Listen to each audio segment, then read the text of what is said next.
हवेली के मेन दरवाजे पर लाल जोड़े में खड़ी कृतिका जब से अपने छोटे से घर से आई थी तब से हवेली को देखे जा रही थी। कृतिका जो एक मिडिल क्लास फैमिली से थी जिसमें संस्कारों की भरमार, लेकिन कृतिका को नहीं पता था कि इस हवेली में आकर उसने कितनी बड़ी गलती कर दी है। तभी हवेली के अंदर से बैंगनी रंग की साड़ी और गहनों से सजी एक औरत आरती की थाल लेकर कृतिका की ओर आ रही थी।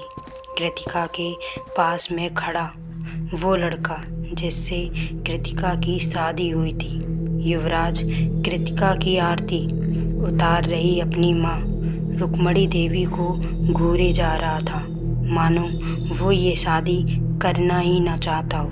युवराज गुस्से से अपने कमरे की ओर चला जाता है। तभी मैंने तो पहले ही कहा था कि युवराज उसे नहीं भूल पाएगा। इससे आगे मेनका कुछ और कहती, यशवंत ने उसका हाथ दबाते हुए उसे चुप करा दिया। मेनका और यशवंत युवराज के चाचा और चाची हैं, जिसके 2 बच्चे राहुल और प्रीति थे। वो तो ऐसा ही है, तुम बहू को क्या भारी खड़ा रखोगी? ये कहते हुए युवराज के पापा राजवीर वहीं गेट के पास आकर खड़े हो जाते हैं। जैसे ही कृतिका अपना पैर हवेली के अंदर रखती है वैसे ही अचानक लाइट चली जाती है। जो हवेली थोड़ी देर पहले लाइटों से जगमगा रही थी अब घोर अंधकार में डूब चुकी थी। हवाओं ने अपना रुख बदला और तूफान में बदल गई। पूरी हवेली सन्नाटे से गूंज उठी। कुछ ही देर में सब कुछ अपने आप शांत हो गया। रुक्मणी ने जल्दी से कहा, प्रीति, तुम अपनी भाभी को उनके कमरे में ले जाओ। कृतिका इस बात से हैरान थी कि इतनी हवा के बावजूद सबके चेहरे पर पसीना था। कृतिका किसी से कुछ पूछती उससे पहले ही प्रीति ने उसे उसके कमरे में चलने को कहा। चलते वक्त कृतिका बस प्रीति से यही पूछती है कि युवराज को क्या हुआ, वो सबसे ऐसा व्यवहार क्यों कर रहा है। तब प्रीति कहती है कि भाई को यह शादी नहीं करनी थी। वो तो रुक्मणी ताई ने उन्हें कहा कि अगर वो ये शादी नहीं करेंगे तो वो अपनी जान दे देंगी, और भाई सबसे ज़्यादा प्यार ताई को ही करते हैं। वो कभी उनकी बात नहीं टालती। इतने में युवराज का कमरा आ जाता है और प्रीति कृतिका को के दरवाजे पर छोड़कर चली जाती है। जब कृतिका कमरे में जाती है तो युवराज सो चुका था। कृतिका भी अपना बिस्तर लगाकर जमीन में सो जाती है। अगले दिन जब कृतिका नीचे आती है तो देखती है सब डाइनिंग टेबल पर बैठे नाश्ता कर रहे थे। कृतिका के आते ही रुक्मणी कहती है, अभी तुम्हें इस हवेली के रूल नहीं पता है, कुछ दिनों में अपने आप सीख जाओगी।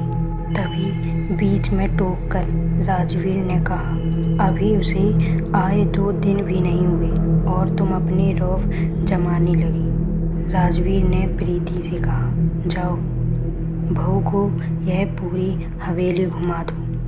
प्रीति कृतिका को पूरी हवेली दिखाने के लिए ले जाती है। तरह तरह के बरसों पुरानी चीज़ें, बड़े से बड़े कॉरिडोर और सबके बड़े बड़े कमरे। जब कृतिका हवेली के आखिरी में पहुंचती है तो उस आखिरी कॉरिडोर को देखकर कृतिका हैरान हो जाती है, क्योंकि उस कॉरिडोर में सिर्फ एक कमरा था, उस पर भी ताला लगा था। उस कमरे को देखकर लग रहा था मानो यह कमरा बरसों से बंद हो। कृतिका जब प्रीति से इस कमरे के बारे में पूछती है तो प्रीति ने कहा, जब जब भी मैंने अपनी माँ से इस कमरे के बारे में पूछा तो माँ ने मुझे कुछ नहीं बताया और मुझे यहाँ आने से भी मना कर दिया। पता नहीं क्यों ये कमरा बरसों से बंद है, कभी इसे खोला नहीं जाता।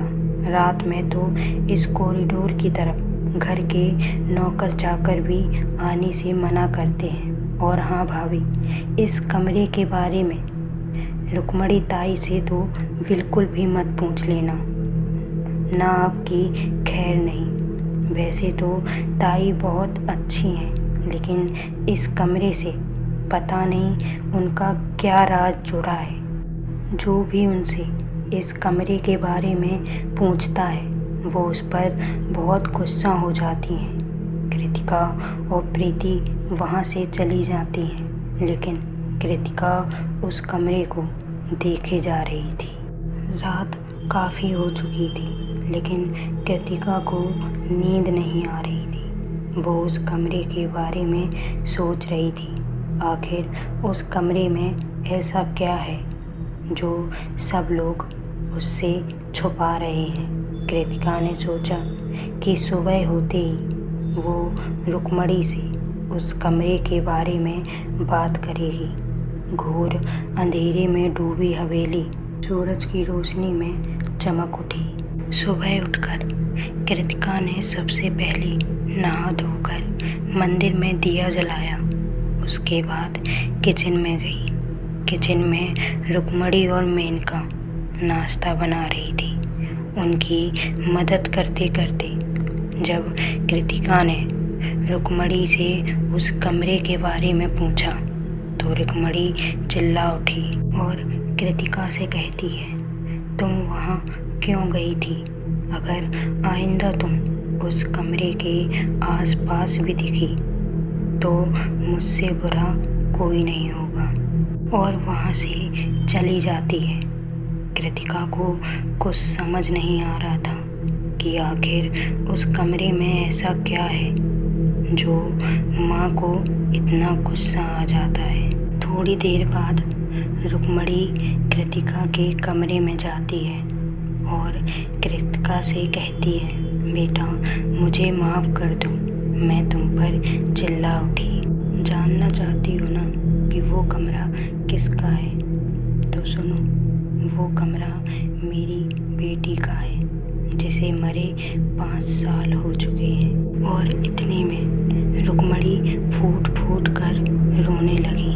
कृतिका रुक्मणी को चुप कराती है। कृतिका के मन में बहुत सवाल थे, लेकिन उस समय उसने उन सवालों को रुक्मणी से पूछना ठीक नहीं समझा। थोड़ी देर बैठने के बाद रुक्मणी वहाँ से चली जाती है। शाम का खाना कृतिका और मेनका बना रही थी। जब कृतिका ने मेनका से पूछा कि चाची 5 साल पहले युवराज की बहन की मौत कैसे हुई, मेनका कृतिका को देखे जा रही थी और एकदम हंसकर बोली, युवराज की कोई बहन थी ही नहीं तो उसकी मौत कैसे होगी। कृतिका समझ चुकी थी कि रुक्मणी माँ ने उसे एक झूठी कहानी सुनाकर बहला दिया है। अब तो कृतिका की उस कमरे को खोलने की लालसा बढ़ती जा रही थी।